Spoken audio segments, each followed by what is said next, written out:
नमस्कार। जैसा कि हम सभी जानते हैं कि आज 14 नवंबर है और इसको पूरे भारतवर्ष में बाल दिवस के रूप में मनाया जाता है।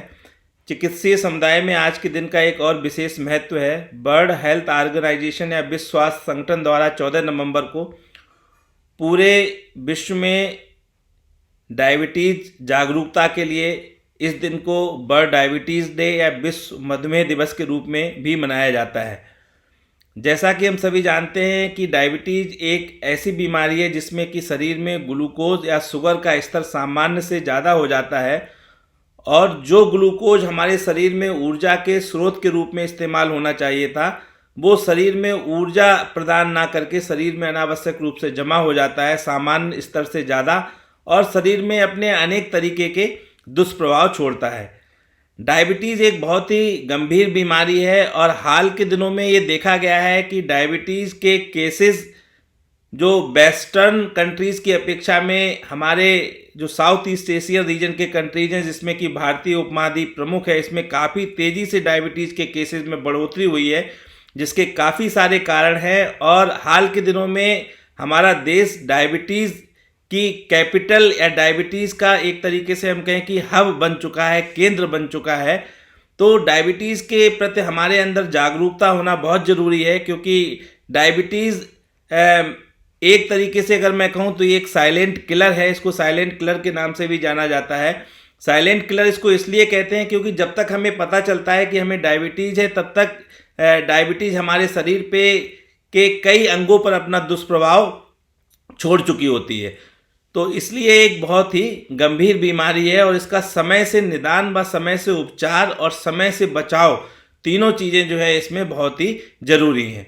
अब मैं बात करना चाहूँगा डायबिटीज़ के लक्षणों की, या हम कब शुगर की जांच कराएं, कब हमें ये सोचना चाहिए कि हमें शुगर हो सकता है।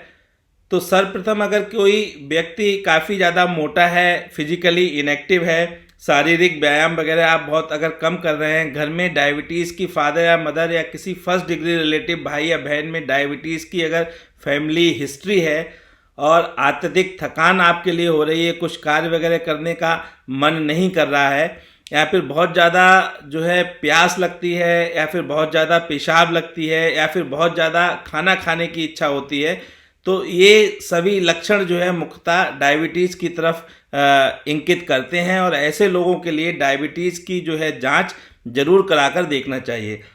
कुछ केसेस में जो डायबिटीज़ के जो नज़र जो हमारी है, आँखों की रोशनी है, अगर वो समय से पहले कम हो रही है तो ऐसे केसेस में भी जो है डायबिटीज़ की जांच हमें अवश्य कराकर देखना चाहिए। अब मैं बात करना चाहूँगा कि डायबिटीज़ की डायग्नोसिस कैसे बनती है और कब हमें पता चलता है कि डायबिटीज़ है, या कौन से ऐसे टेस्ट हैं जिनसे हमें ये पता चल सकता है कि हमारे लिए डायबिटीज़ है कि नहीं है। तो जैसा कि मैंने पहले बताया कि अगर आप में ऐसे कोई लक्षण है, अत्यधिक थकान आ रही है, ज़्यादा प्यास लग रही है, ज़्यादा भूख लग रही है, या फिर ज़्यादा खाना खाने की इच्छा करती है, आपके घर में फैमिली हिस्ट्री है डायबिटीज़ की, तो आप डायबिटीज़ की जांच ज़रूर कराएं। और डायबिटीज़ की जांच में जो बेसिकली हम शरीर में ब्लड शुगर या ब्लड ग्लूकोज की जांच करते हैं, तो इसमें 3 तरीके की जांच होती है। एक फास्टिंग ब्लड शुगर, एक खाने के 2 घंटे बाद या 75 ग्राम ग्लूकोज 75 ग्राम ग्लूकोज का सेवन करने के 2 घंटे पश्चात, या फिर रैंडम ब्लड शुगर भी हम कर सकते हैं। तो ये 3 तरीके के शुगर की जांच हो गई। तो सर्वप्रथम फास्टिंग ब्लड शुगर, अगर किसी की 8 से 10 घंटे की फास्टिंग या बिना कुछ खाए पिए अगर ब्लड शुगर जो है मॉर्निंग में 126 मिलीग्राम पर डेसीलीटर से ज़्यादा है तो वो डायबिटीज़ की कैटेगरी में आता है। और अगर 100 से 126 मिलीग्राम पर डेसीलीटर के बीच में तो वो प्री डायबिटीज़ या डायबिटीज़ से पहले की स्टेज में आता है। और नॉर्मल ब्लड शुगर फास्टिंग जो है वो नॉर्मली होना चाहिए हमारा 100 मिलीग्राम पर डेसीलीटर से कम। ठीक इसी प्रकार खाने के 2 घंटे पश्चात या 75 ग्राम ग्लूकोज के सेवन के पश्चात अगर किसी के शरीर में ब्लड ग्लूकोज का स्तर 200 मिलीग्राम पर डेसीलीटर से ज़्यादा है तो वो डायबिटीज़ की कैटेगरी में आता है। 140 से 200 मिलीग्राम पर डेसीलीटर के बीच में तो वो प्री डायबिटीज़ की कैटेगरी में आता है। और अगर ये 140 मिलीग्राम पर डेसीलीटर से कम है तो ये नॉर्मल या सामान्य स्तर है। इसके अतिरिक्त हम रैंडम ब्लड शुगर भी कर सकते हैं। रैंडम ब्लड शुगर का खाने से कोई संबंध नहीं होता है, खाने के कितनी देर बाद भी हम रैंडम ब्लड शुगर कर सकते हैं, लेकिन रैंडम ब्लड शुगर के साथ ये ज़रूरी है कि रैंडम ब्लड शुगर व्यक्ति का 200 मिलीग्राम पर डेसीलीटर से ज़्यादा हो और साथ में डायबिटीज़ के लक्षण हो या सिम्टम्स हो, जैसे कि ज़्यादा खाने की इच्छा करना, ज़्यादा प्यास लगना या फिर ज़्यादा पेशाब होना। तो अगर इन जांचों में इस तरीके का किसी का फास्टिंग ब्लड शुगर 126 से ज़्यादा है, खाने के 2 घंटे बाद वाला ब्लड शुगर 200 से ज़्यादा है या फिर रैंडम ब्लड शुगर 200 से ज़्यादा है, साथ में डायबिटीज़ के लक्षण हैं, तो हम कह सकते हैं कि उस व्यक्ति को डायबिटीज़ है या वो व्यक्ति शुगर की बीमारी से पीड़ित है। इसके अतिरिक्त अमेरिकन डायबिटीज़ एसोसिएशन ने एक HbA1c टेस्ट भी होता है जिसको कि ग्लाइकेटेड हीमोग्लोबिन कहते हैं। ये 3 महीने का एवरेज जो ब्लड शुगर होता है बॉडी में, शरीर में, उसके लिए बताता है। तो अगर किसी का HbA1c का स्तर अगर 6.5 से ज़्यादा है तो वो डायबिटीज़ की या शुगर की कैटेगरी में आता है और हम कह सकते हैं कि इस व्यक्ति को शुगर की बीमारी है। अब मैं बात करना चाहूँगा डायबिटीज़ या शुगर के शरीर पर पड़ने वाले दुष्प्रभावों की। तो डायबिटीज़ एक ऐसी बीमारी है जो कि शरीर के लगभग हर अंग पर अपना दुष्प्रभाव छोड़ती है, चाहे वो ब्रेन हो, चाहे वो हार्ट हो, चाहे वो किडनी हो, चाहे वो आईज हो हमारी, चाहे वो हमारे शरीर की जो अलग अलग धमनियां हैं या सिराएं हैं, चाहे वो हो। तो ज़्यादातर केसेस में डायबिटीज़ एक समय अंतराल के पश्चात शरीर के हर अंग पर अपना दुष्प्रभाव छोड़ती है। तो अगर किसी व्यक्ति का शुगर का स्तर लंबे समय तक अनकंट्रोल या अनियंत्रित रहता है तो उसकी आंखों की रोशनी जा सकती है। इसके अतिरिक्त अगर किसी व्यक्ति का ब्लड शुगर लंबे समय तक अनियंत्रित रहता है तो उसको गुर्दे की शिकायत हो सकती है, क्रॉनिक किडनी डिजीज जिसके लिए हम बोलते हैं कि गुर्दे पूरी तरीके से ख़राब हो सकते हैं, पेशेंट डायलिसिस पे आ सकता है। पेशेंट के जो ब्लड वेसल्स हैं उसमें दिक्कत हो सकती है जिसकी वजह से जो गैंग्रीन या अल्सर हो सकते हैं पैरों में, इसको हम चिकित्सीय भाषा में पेरिफेरल आर्टेरियल डिजीज़ कहते हैं। इसके अतिरिक्त पेशेंट के मस्तिष्क की जो सिराएं हैं उसमें भी दिक्कत हो सकती है अनियंत्रित डायबिटीज़ की वजह से, और इस कारण जो है मरीज में स्ट्रोक की संभावनाएं काफ़ी ज़्यादा हो सकती हैं जिसको कि फालिस की शिकायत भी हम कहते हैं। पेशेंट को हार्ट अटैक की शिकायत हो सकती है, हार्ट पर इसका बहुत ज़्यादा दुष्प्रभाव पड़ता है। और एक हृदय रोग विशेषज्ञ होने के नाते एक हृदय रोगी के लिए अगर हृदय रोग के साथ साथ डायबिटीज़ है तो वो बहुत ही ख़राब स्थिति में पहुंच जाता है। और ऐसे हृदय रोगियों को जिनको कि डायबिटीज़ की भी शिकायत है, उनको मेरी सलाह है कि अपने शुगर का लेवल बिल्कुल नियंत्रित रखें और अपने खान पान पर भी नियंत्रण रखें जिससे कि आपका शुगर जो है बिल्कुल कंट्रोल रहे और वो हार्ट पर अपना दुष्प्रभाव कम से कम छोड़े।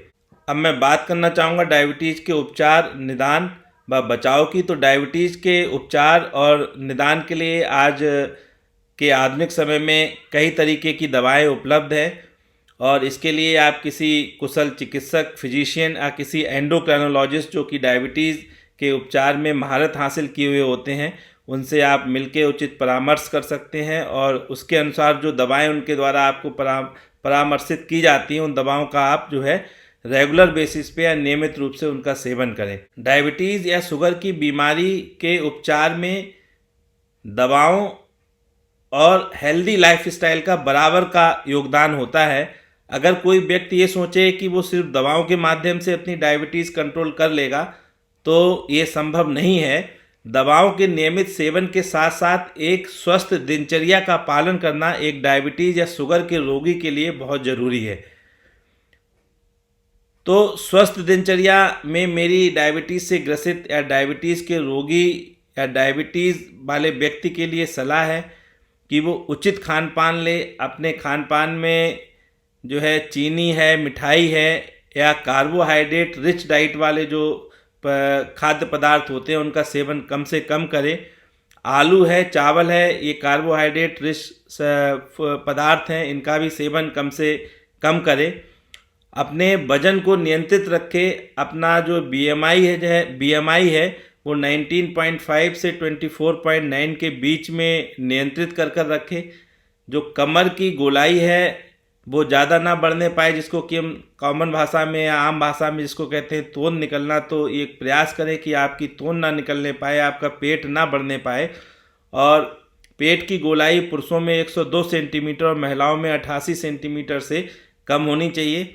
इसके अलावा अपने शरीर को शारीरिक रूप से सक्रिय रखें। सप्ताह में कम से कम 150 प्रति मिनट या 30 मिनट प्रतिदिन के हिसाब से लगभग 5 दिन तक कोई ना कोई व्यायाम करें, जिसमें कि साइकिलिंग है, वॉकिंग है, जॉगिंग है, दौड़ना है, भागना है।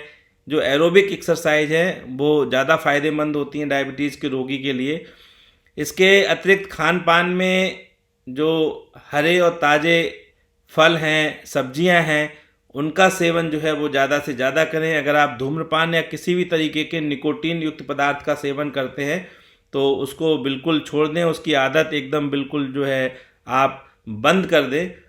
तो इस तरीके से अगर आप एक स्वस्थ दिनचर्या अपनाते हैं और अपने डायबिटीज़ विशेषज्ञ या एंडोक्राइनोलॉजिस्ट जो कि डायबिटीज़ से ग्रसित रोगियों का इलाज करने में महारत हासिल किए हुए होते हैं, या किसी एक कुशल फिजिशियन या चिकित्सक से आप मिलते हैं और उसके द्वारा परामर्शित की गई दवाओं का नियमित रूप से सेवन करते हैं और एक स्वस्थ दिनचर्या अपनाते हैं, तो आप डायबिटीज़ से होने वाले कॉम्प्लिकेशंस और इसके दुष्प्रभावों से काफ़ी हद तक बच सकते हैं।